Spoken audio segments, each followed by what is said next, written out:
Bueno, muchas gracias por aguardarnos y entramos en la última parte de las exposiciones a mi cargo y vamos a ver varios temas. Como ya les anticipamos, nos pareció que resultaba muy interesante traer varios temas, ¿no? Sobre todo porque son temas muy actuales. Y al ser la primera del año, bueno, tratamos de resumir un poco todo lo que ha de alguna forma sucedido en, digamos, el descanso que tuvimos producto de las vacaciones. Así que vamos a ir ya viendo los temas que vamos a ir tratando. El primero de los temas tiene que ver con, en realidad, lo que vamos a explicar es la resolución 1 del 2025 de la Superintendencia de Servicios de Salud, que tiene que ver con esto que se ha dado en llamar régimen de transparencia en materia de derivación de aportes y contribuciones a las empresas de medicina prepaga, régimen de transparencia o redimensionamiento de los aportes y contribuciones, pero vamos a tratar, como es un tema tan complejo, en realidad es un tema muy general, muy global. Piensen que todo lo que tiene que ver con el tema de obras sociales eh, abarca un espectro inmenso de trabajadores en relación de dependencia, 9 millones o cerca de 9 millones de personas, abarca también a jubilados y pensionados, que son 5 millones y pico de personas, o casi 6 millones de personas, y 2 millones y medio de monotributistas, con lo cual abarca mucho más del 60% de la pega. Estamos hablando de una cantidad enorme de personas que están afectadas o se ven afectadas por todo lo que sucede en el régimen nacional del seguro de salud. Y obviamente también los empleadores, los 500 y pico de mil empleadores. Así que es un tema trascendental y lo traemos porque las modificaciones que se han producido y la reglamentación de esas modificaciones, sobre todo a partir del DNU 70 y la ley 27742, son de una tremenda importancia. Pero claro, para tratar de identificar bien de dónde vienen los temas, si no recorremos el pasado, no vamos a conocer también el presente, así que vamos a hacer una pequeña recopilación de las normas para saber dónde estamos parados, de dónde venimos y dónde estamos ahora actualmente, a partir fundamentalmente de las modificaciones del DNU 70. Bueno, primero decir que todo esto tiene su génesis en dos leyes que ustedes las conocen muy bien, que es la ley 23660, régimen nacional de obras sociales, y la ley 23661, Sistema Nacional del Seguro de Salud, que se llamó ANSAL, Administración Nacional del Seguro de Salud, y actualmente se llama Fondo Solidario de Redistribución, que ahora, en la actualidad y ya hace mucho tiempo, funcionan como situaciones de compensación.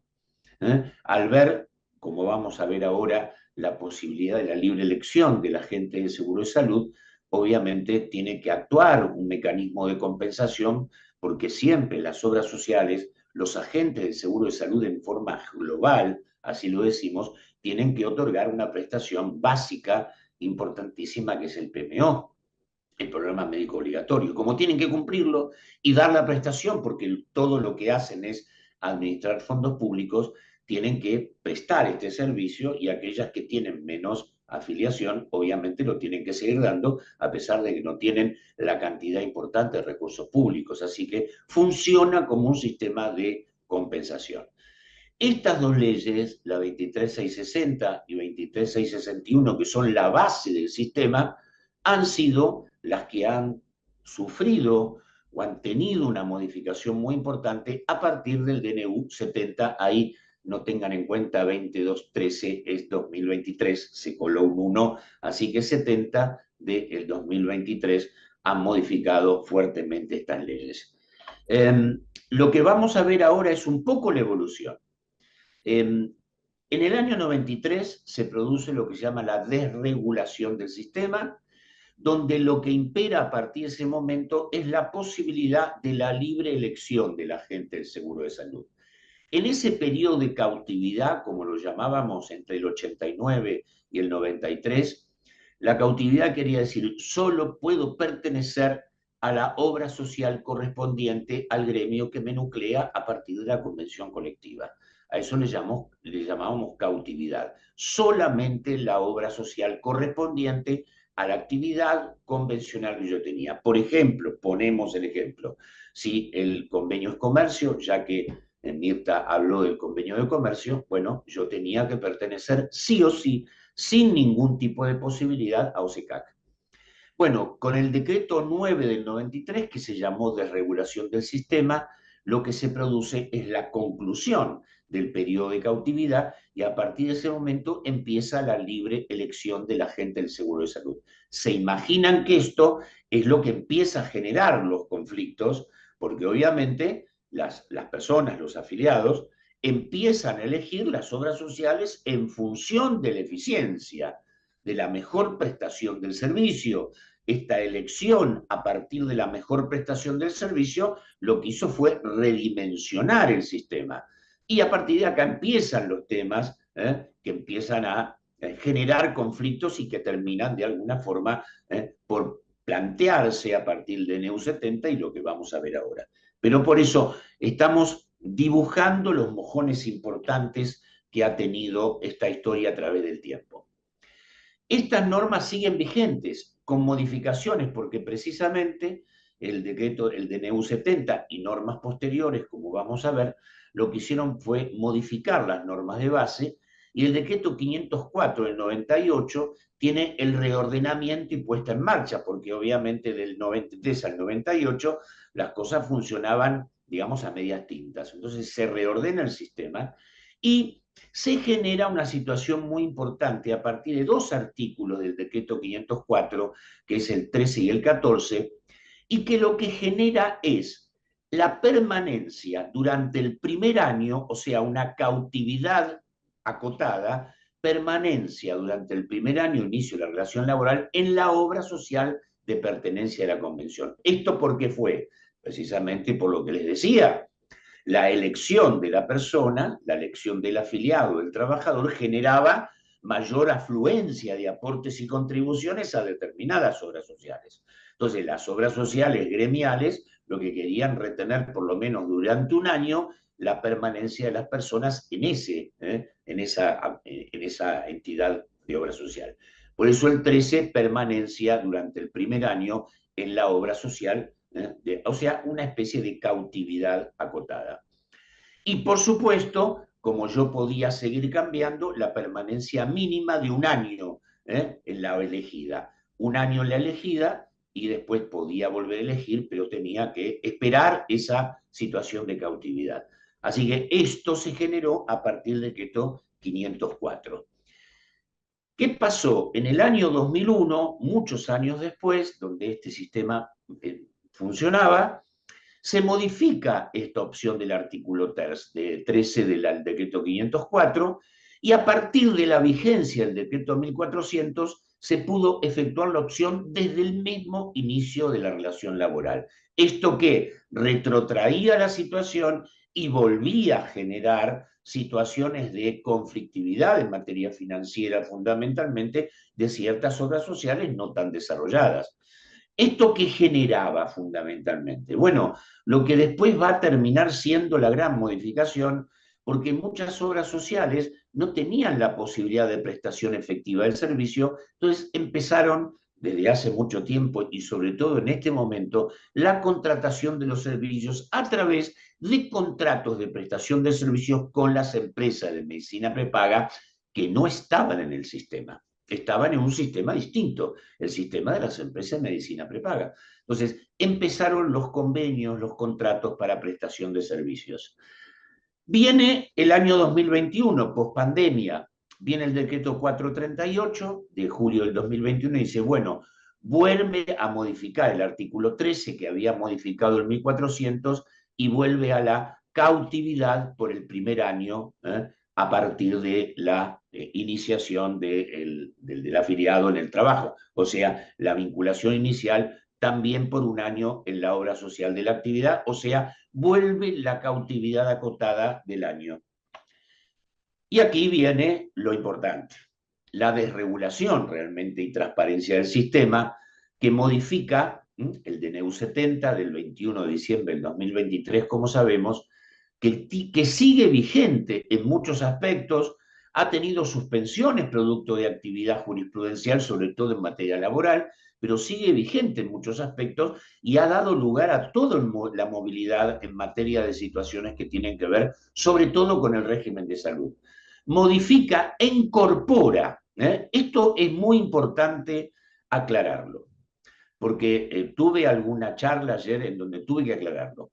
Incorpora al sistema del seguro de salud a las empresas de medicina prepaga reguladas por la 26682. La incorpora como un inciso más del artículo 1. No quiere decir de ninguna forma, absolutamente, que se transforme la naturaleza de las empresas de medicina prepaga y se las pueda considerar obras sociales.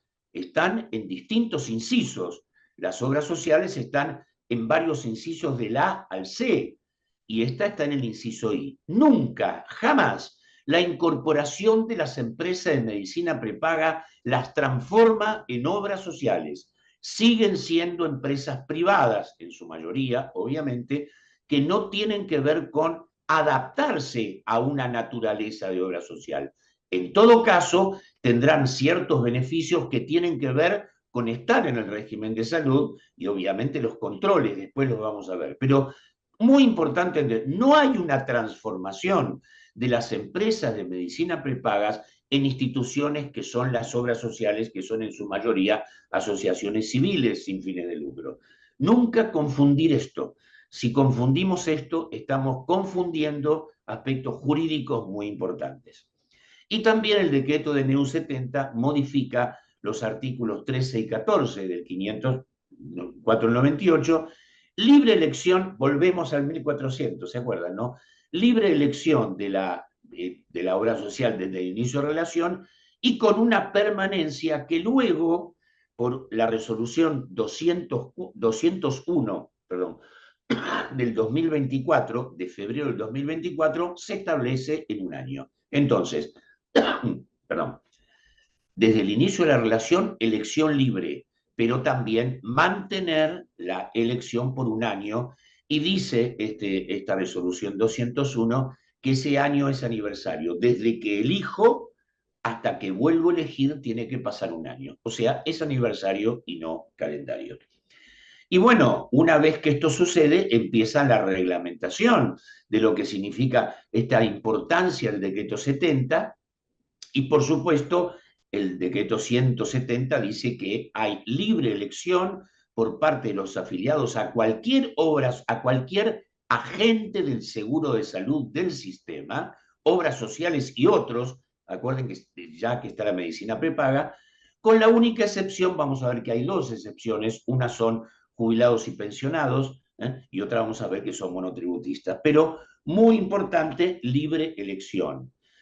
Y por supuesto, el plazo mínimo no resulta aplicable, hay una excepción, esto lo dice el decreto 170, cuando ya una persona esté afiliada a un régimen, a un agente del seguro de salud y haya elegido una medicina prepaga y puede optar inmediatamente por esa empresa de medicina prepaga, con lo cual en ese momento no opera la situación de cautividad por el año. Es lógico que así suceda. El decreto 171 lo que dice es que todas las empresas de medicina prepaga que pretendan ser elegibles, porque son elegibles libremente ahora, deben estar inscritas en un registro. Bueno, se han inscrito 16 de las empresas de medicina prepaga, las más importantes, las más grandes están en el sistema, no falta hacer, no cabe hacer publicidad, pero las más importantes, las más conocidas por ustedes, están en el sistema y ya están actuando desde hace un tiempo importante. Y tenemos ahora, perdón, la resolución 3284, donde generó la posibilidad de que a partir del 1 de diciembre del 2024, todas las empresas comprendidas tienen que ofrecer los planes digamos, de cobertura. Importante, las empresas de medicina prepaga, habiendo ingresado al régimen del seguro de salud, deben necesariamente prestar el PMO, tanto como lo hacen las obras sociales. ¿Qué quiere decir? al entrar al régimen, tienen que cumplir los preceptos del régimen, los preceptos legales y reglamentarios, con lo cual tienen que cumplir todo aquello que cumplen también las obras sociales.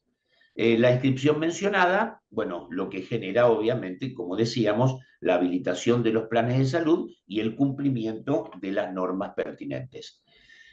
Y les decía, faltaba el tema de monotributistas. Se crea el registro de agentes del seguro de salud para la cobertura de monotributistas y los monotributistas solamente pueden elegir los agentes que se encuentren inscriptos. Son 19 obras sociales. No hay ninguna empresa de medicina prepaga que haya adherido a este registro, con lo cual los monotributistas solamente pueden elegir entre 19 obras sociales que son las que están inscritas en el registro previsto por el decreto 955.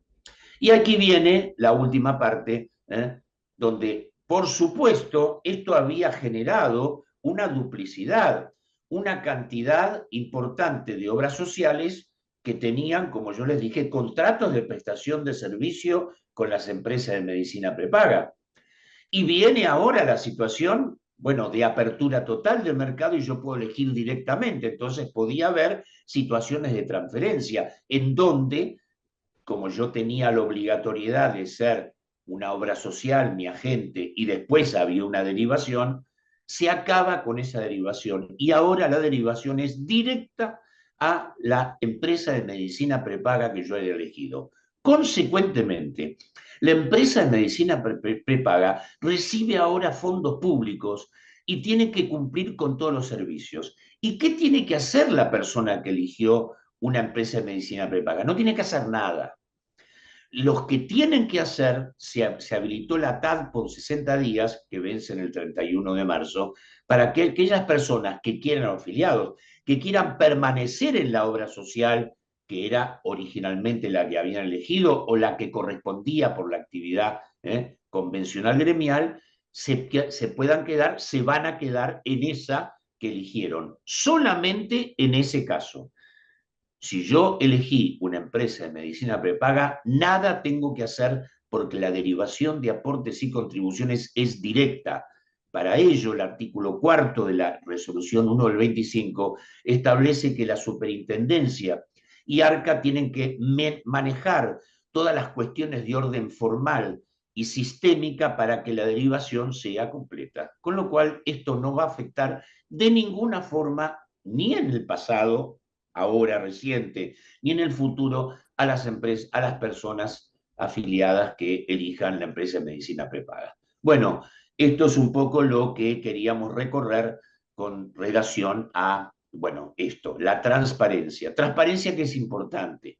Se transparenta el mecanismo de derivación de aportes y contribuciones a aquella entidad que presta realmente el servicio, sea una obra social, sea una empresa de medicina prepaga. Transparencia. Transparencia en la prestación del servicio, porque la empresa de medicina prepaga debe prestar el PMO, como ya lo vimos, tiene que cumplir todas las obligaciones. Esperemos que esta medida profunda de gran modificación sea siempre a favor de los afiliados, que es lo importante. Bueno, pasamos a otro tema, en forma secuencial, rápidamente. Tema importantísimo. Ustedes saben que uno de los temas complejos en materia de seguridad social es que para acceder, una vez que yo agoto la vía administrativa a través de la resolución, de la resolución emitida por la Administración Fiscal, sea en la primera etapa, impugnación de deuda o recurso de revisión, para acceder a la jurisdicción, para acceder a la justicia, debo cumplir un requisito que se llama depósito previo. Habitualmente le llamamos solve et repet, porque es, bueno, pago y después repito, pero acá no es realmente un solve et repet, porque es un mecanismo de depósito previo de las sumas involucradas en el proceso para acceder a la jurisdicción, que la Corte ha dicho que es válido. Esto no genera un detrimento en los derechos constitucionales de la persona, del contribuyente que tiene que apelar a la justicia, pero que ha sido desrigorizado en muchas oportunidades, tanto por la Corte cuanto por la Cámara Federal, buscando un sucedáneo, por ejemplo, caucionándolo a través de un seguro de caución o una fianza bancaria. Acá el tema importante era, bueno, cómo estaba incluido el monto a los efectos de generar este requisito del depósito previo. Bueno, el total, capital, intereses y multas. Y esto fue una cuestión muy discutida, hubo fallos a favor y fallos en contra respecto de las multas específicamente, pero claro, viene una modificación importante de la ley 19.549 a partir de la ley 27.742, que es la ley de base, y que dice que este solver repet, o sea, la posibilidad en todo caso de generar el depósito previo, no va a proceder respecto de las multas. ¿Por qué? Porque son sanciones. Y esto es razonable que sea así, porque si no estaría cumpliendo una sanción antes de que fuera juzgada. Entonces, la ley 27.742, con un criterio muy razonable, modifica el artículo 25 bis de la ley 19.549, evitando que cuando sea multa no va a tener que ser depositado previamente a los efectos de, bueno, cumplir en este caso el requisito del depósito previo. Pero esto es normativo. Entonces, ¿qué pasó? Bueno, la ley de bases, como decía, incorpora el artículo 25 y dice que su cumplimiento no podrá ser exigido como un requisito de admisibilidad en el recurso judicial respecto de las multas. La ley 18.820, como decíamos, tiene el total del monto involucrado y esto generaba también depósito de multas. Pero claro, acá viene lo más importante, que viene un fallo, digamos el primer fallo, en Firmat Plan Auto para fines determinados de capitalización, en donde dice, bueno, mire, es operativa la situación que tiene que ver con lo generado por la 27.742 y se modificó el artículo 25 bis y dice claramente que no será exigido, que las multas no pueden formar parte de los montos a depositar. ¿Por qué? Porque en todo caso sería un exceso, porque yo estaría cumpliendo una sanción antes que pueda ser juzgado. Y esto es muy importante. Es el primer fallo. Seguramente hay más fallos que tienen esto. Y ahora lo importante es para el contribuyente, una vez que tiene que acceder a la jurisdicción y que tiene que cumplir, digamos, requisitos del depósito previo, no lo va a hacer o va a poder eximirlo en forma directa a través de la normativa y por la convalidación jurisprudencial el monto de las multas. Muy importante este fallo, seguramente va a quedar firme en breve porque saben ustedes que la Administración Fiscal interpone el recurso extraordinario, se le deniega el recurso extraordinario, va en queja y la queja no tiene efecto suspensivo, con lo cual seguramente este fallo va a quedar firme como otros que tienen la misma línea en breve. Así que muy importante respecto del cumplimiento del depósito previo en materia de seguridad social respecto de las multas por convalidación normativa y convalidación de la Justicia Federal de la Seguridad Social.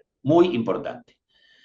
Y bueno, este va a ser el último tema, el último tema que vamos a tratar. Muy importante, saben ustedes que todo lo que tiene que ver con el derecho laboral tiene dos vertientes: el derecho laboral, derecho privado, que es el contrato de trabajo, el vínculo entre trabajador y empleador, con todas las pautas que tiene el contrato de trabajo, y el derecho colectivo, que tiene que ver con el derecho convencional. Las convenciones son obviamente una contratación, un mecanismo de acuerdo entre las dos partes que son colectivas, asociaciones gremiales de trabajadores y asociaciones empresarias. En esos convenios colectivos, que son muy importantes y de acatamiento obligatorio por parte de aquellos que están en la actividad convencional, contienen hacia adentro muchas veces una cantidad importante de aportes solidarios, contribuciones solidarias, complementos especiales más allá de los complementos legales a los sistemas de seguridad social y sindicales, a los que se ven obligados los empleadores a pagar porque es una contribución, o a retener de su trabajador porque es un aporte. Y esto genera costos laborales de una tremenda importancia. Y aquí va una primera aproximación. A partir del decreto 149, se eliminan aquellos que tienen que ver y que están en las convenciones colectivas de trabajo que tienen como destino asociaciones o agrupaciones empresarias. Esto es muy importante porque nosotros entendemos que es un primer paso, es recién el primer paso. Seguramente esto también en algún momento tocará lo que tiene que ver con aquellos que tienen como destino las entidades sindicales o entidades complementarias de carácter sindical.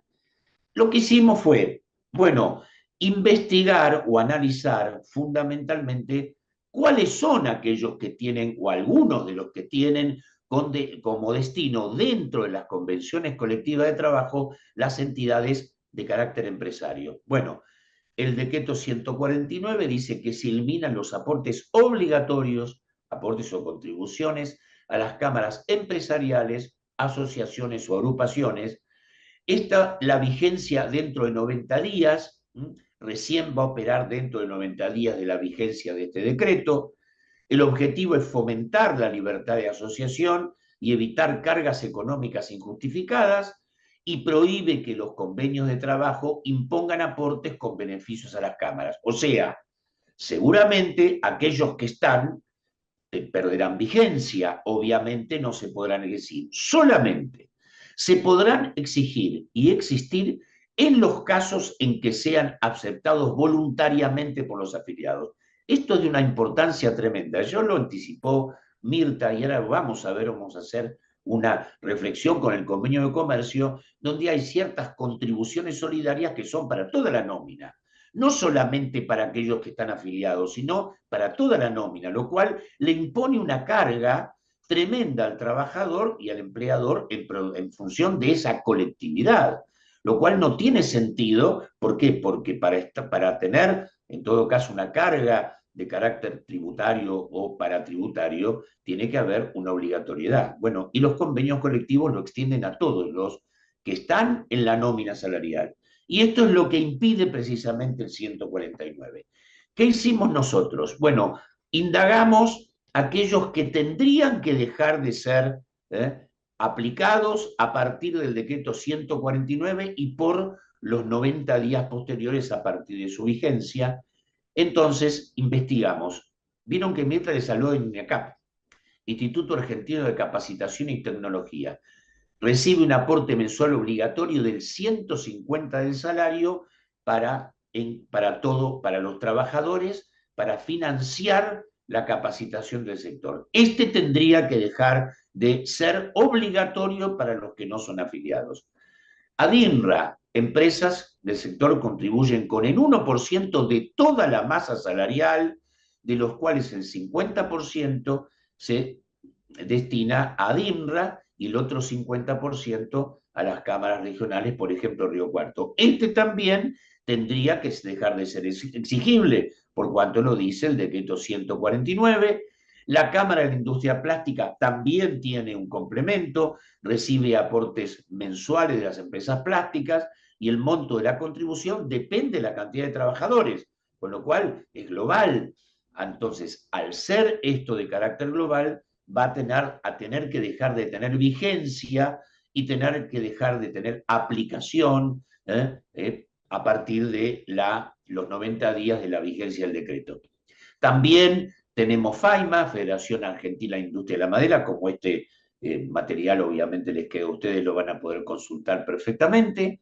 FAIGA, Federación Argentina de Industria Gráfica, y muy importante la Federación Empresaria Hotelera Gastronómica, que tiene una cantidad muy importante de lo que genera una situación respecto de los aportes y contribuciones que tienen destino, como lo dice el 149, de cámaras o asociaciones empresariales. Pero también lo que hicimos fue decir, bueno, ¿cuáles son aquellos que siguen y que tienen de carácter sindical? Lo dijo Mirta por ejemplo, el que tiene que ver con SEC y FAESIS, que son aportes con fines sindicales, pero que van por el artículo 100 del convenio colectivo, que son para todos los trabajadores, hayan o no elegido la obra social. Estos son de carácter sindical. Y tenemos varios, tenemos varios que tienen esta naturaleza. ¿Estos serán revisados? ¿Serán los próximos que habrá que revisar y serán los próximos que tendrán como objeto su modificación y que no deberán ser aportados o contribuidos sino por una situación de carácter obligatorio? Fíjense que tenemos el Sindicato de Empleados de Comercio, la Unión Obrera de la Construcción, UTGRA, todos tienen cuotas sindicales adicionales o tienen contribuciones solidarias adicionales o tienen aportes con fines sindicales que en realidad son obras sociales.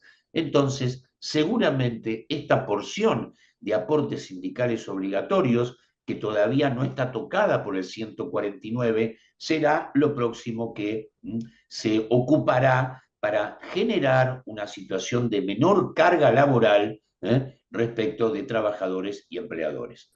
Y bueno, listo, con esto terminamos acordándonos que fundamentalmente están vigentes en forma muy clara las modificaciones y los puntos claves de la reforma laboral, que por supuesto ya se ocupó Gaby de hablar, por ejemplo, de las modificaciones en materia de multas, las importantes modificaciones en cuanto a la autonomía de la voluntad.